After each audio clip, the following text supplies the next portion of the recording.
আচ্ছা, তারই আপু বলছিল যে ডাক্তারের কাজ অপরাধ নয়। আপনার এখানে এই প্যানেল কোডের দেলোয়ার আসো তো, এই প্যানেল কোডের 75 থেকে 75 ধারা থেকে 94 ধারার কোন ধারাটা তোমার মানে পড়ো নাই, বা সবগুলাই ধারা পড়ছো কিনা 75 থেকে 94 পর্যন্ত?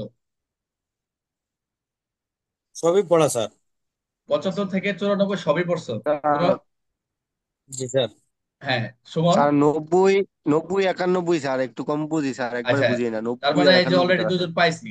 এখানে তার 90টা সে পারবে, 51 পড়া নাই। আচ্ছা ঠিক আছে, এখানে আসতেছি।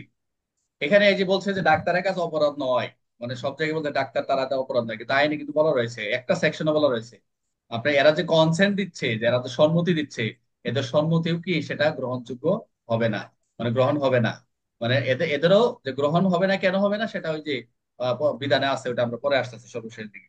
আচ্ছা, তাহলে আমরা 88 যেটা বলছে পেনাল কোডের, এখানে একসাথে অ্যাডজাস্ট করা রয়েছে, একটা অর্থ সম্মতিক্রমে, আরটা কি আমরা পড়ছি মঙ্গলার্থে, সৎ বিশ্বাসে, যে যে বিষয়গুলো রয়েছে পরীক্ষা আসছিল মনে হয় গত না আগের বার প্রশ্ন 22 সালে আসছিল প্রশ্ন, যে পেনাল কোডের 88 ধারার মতে, বিধান মতে, যে ক নামক ডাক্তার খ নামক রোগীর উপকারার্থে সম্মতিক্রমে সরল বিশ্বাসে অপারেশন করে সেটা অপরাধ, অপরাধ করার ফলে মারা যায়। এই ক্ষেত্রে রোগী যেহেতু রয়েছে মারা যায়, এই ক্ষেত্রে কর অপরাধ। এই ক্ষেত্রে আমরা যখন ডাক্তারের অনেক ম্যাক্সিমাম যাই, ডাক্তার কিন্তু একটা একটা কি দেয়, সবার কনসেন্ট নেয়, একটা বনসই না কি জানি বলে, এটাকে একটা সই নেয়, সবার সাক্ষ্য নেয়, যেটা যে কোনো, বনসই স্যার, হ্যাঁ, বনসই স্যার, হ্যাঁ, বনসই নেই স্যার। বনসইয়ের কথা বলতেছে, একটা সম্মতি। সিগনেচার নেয়, যেটা যে কোনো অ্যাক্সিডেন্ট হতে অপারেশন পারে, করার কেউ আগে দায়ী, সৈন্য স্যার। হ্যাঁ, কেউ দায়ী নয়।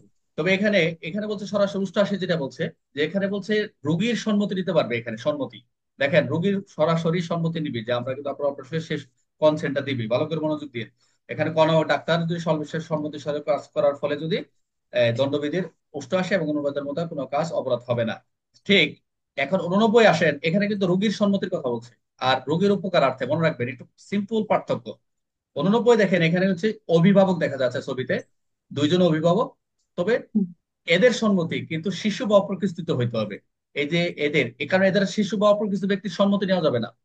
এদের আবার এরা এই অপ্রকৃতিস্থ ব্যক্তি এবং শিশুর কিন্তু এদের মঙ্গলার্থেই কোনো সৎ বিশ্বাসে কাজ করবে, কিন্তু এদের কারণ আনসাউন্ড মাইন্ড, যেটা আমরা 84 যেটা পড়ছি, এবং অপ্রকৃতিস্থ যেটা যেখানে বলা রয়েছে, এখানে কিন্তু তাদের এমন একটা দুর্ঘটনা ঘটে যেত ডাক্তারের কাছে, তারা ওই সময় শিশু বা একটা ওই সময় পাগল, বা এমন একটা পরিস্থিতি হয়েছে যেখানে তাদের সম্মতি নেওয়া সম্ভব না।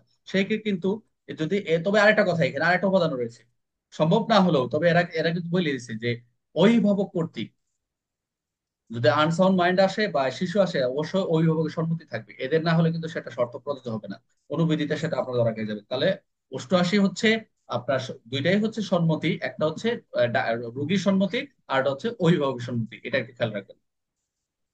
ক্লিয়ার? এখানে ওই যে শিশুদের ক্ষেত্রে আবার একটা কথা লেখছে, কিন্তু 12 হ্যাঁ, বছরের কম বয়স